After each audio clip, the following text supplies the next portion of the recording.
kong hinintay ang araw na ito, hindi para makadagat ng mga medalyon, kundi para masabi ko sa lahat ang taong tumulong sa akin para makamit ang lahat ng ito. Ma, ikaw ang tumayong ama at ina nang nawala si Papa.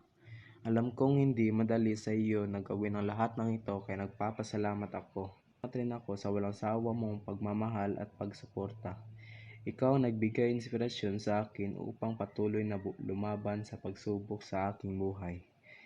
Nagpapasalamat ako sa mga payo mo na nagbigay daan sa akin upang matuto sa buhay. Salamat at binigyan mo ako ng pagkakataon na maranasan ang buhay. Kung hindi dahil sa iyo, hindi ako makakarating sa aking kinahahantungan. Alam kong hindi madali sa iyo na gawin ang lahat ng ito, kaya ipinagmamalaki talaga kita.